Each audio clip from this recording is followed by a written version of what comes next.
মিথ্যাচার করেছিল কিনা? মিথ্যাচার না ভাই, উনি কি মিথ্যাচার করলো কি সত্যাচার করলো দরকার নাই।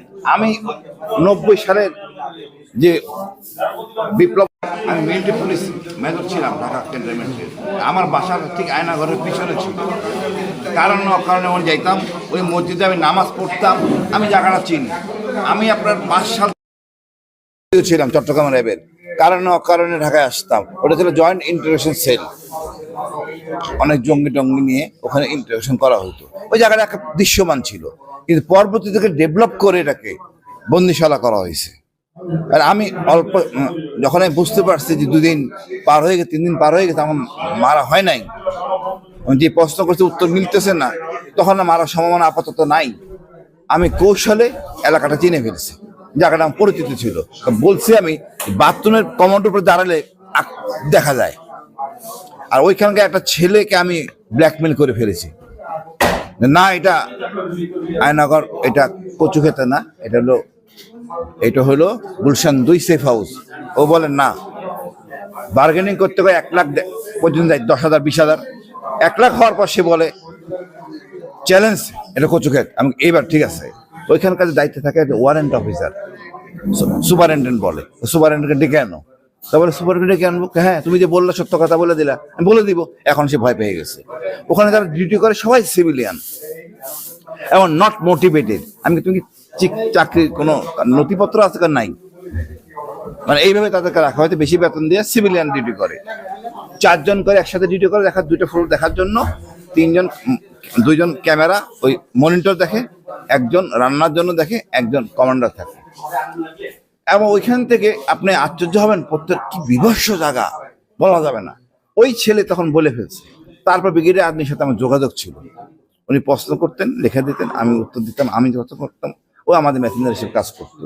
এভরিথিং ইজ ক্লিয়ার, কোন দিকে কি না কি। এরপরও আমি বেরোয় আসার পরে ওই এলাকায় গেছি, এই টাকাটা যদি চিনা ছিল কোনো সমস্যা আছে কিনা, অ্যাবসলিউটলি ক্লিয়ার, কোনো মিথ্যা বলার অবকাশ নাই। ওনারা ওটাকে ভেঙে আবার ডেভেলপ করে যতলা করছেন। আমি কালকে কথা বলার বুঝলাম, বাট বন্দিশালা তো ঠিকই আছে। অনেক বলেন, বাংলাদেশের প্রেক্ষাপটে এইরকম আয়নাঘর থাকার দরকার আছে কিনা? পৃথিবীতে কোথাও তো দরকার নাই আইনের শাসনে, তো আয়নাঘর থাকার দরকার নাই। আমাকে যে প্রথমবার গুম করলো, কেন দরকার ছিল? চাকরির তো অবস্থা, ডাক দিলে আমি খুশি মনে আসতাম। গুম করে তো হ্যাডাম দেখানোর কোনো কারণ নাই। আপনি আইন মানেন না, আপনি নিজে জঙ্গি, আমি অন্যদের বলতেছেন জঙ্গি। আমি সারা জীবন জেএমবি দমন করলাম, জঙ্গি দমন করলাম, আমার বলেছে জঙ্গি, যেহেতু আমি অন্য সাথে কাজ করি নাই। এটা তো হতে পারে না। আমাদের দেশের বড় জঙ্গল শেখ হাসিনা নিজে, খুনি হাসিনা নিজে জঙ্গি। আইন তাকে মানতে হবে, যে আইন মানে না সে জঙ্গি, নিজের আইনে চলে। আর কিছু জিজ্ঞেস করবেন? আমরা দেখতে পেয়েছি যে গতকালকে এবং আজকে দরকার ছিল চাকরির তো অবস্থা, ডাক দিলে আমি খুশি মনে আসতাম। গুম করে তো হ্যাডাম দেখানোর কোনো কারণ নাই।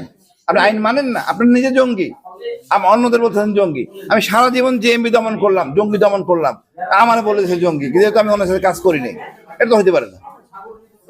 আমাদের দেশের বড় জঙ্গল শেখ হাসিনা নিজে, খুনি হাসিনা নিজে জঙ্গি। আইন তাকে মানতে হবে, যে আইন মানে না সে জঙ্গি, নিজের আইনে চলে। আর কিছু জিজ্ঞেস করবেন? আমরা দেখতে পেয়েছি যে গতকালকে এবং আজকে 2 জন আয়নাঘর থেকে মুক্তি পেয়েছে।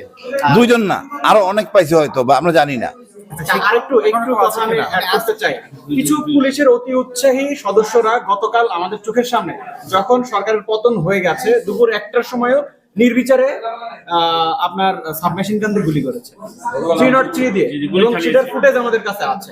মানে এই ধরনের অতি উৎসাহী পুলিশ সদস্যের বিষয়ে আপনারা কথা বলেছেন কিনা?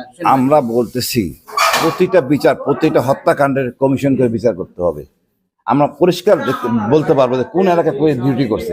র্যাব করুক বা 10 বছর আগে করুক, তার ড্রাইভার আছে, পুলিশের সিসি আছে, অটোমেটিক বের হয়ে যাবে। না বলা কিছু কারণ নাই। পুলিশের গুলি খরচ করলে হিসাব দিতে কি কয়টা খরচ করছে।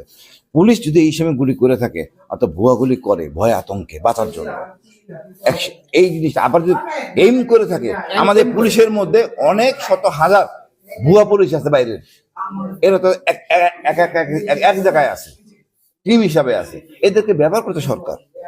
যার জন্য ঘটনাটি করছে। আপনারা বলতেছিলেন যে আমি তো মানে আমাদের হিন্দু সমাজ বা অন্য সংখ্যালঘু আমাদের গর্ব, আমরা এদের গুছিয়ে রাখবো, কিন্তু ওদের ওই যে ধর্মের সুবিধা নিয়ে এই অসৎ লোকগুলি, পুলিশগুলি কাজগুলি করে সবারই বিতর্কে ফেলে দিয়েছে। তারপরে মনে করি দেশটা আমাদের পুরানো দরকার নাই, এটা আমাদের সবাই আমরা গোছায় থাকি, শান্তিতে থাকি। নতুন বাংলাদেশ, আমাদের নতুন বীরশ্রেষ্ঠ আমাদের আবু সাইদ ভাই, আমি গর্বিত, স্যালুট টু হিম। ধন্যবাদ ভাই। আরেকটা একটু প্রশ্ন করতে পারি? আজকে আপনাদের দাবি ছিল যে আয়নাঘরে যারা রয়েছেন সকলকে মুক্তি দিতে হবে, জাস্ট এই কথাটা একটু বলে দেন।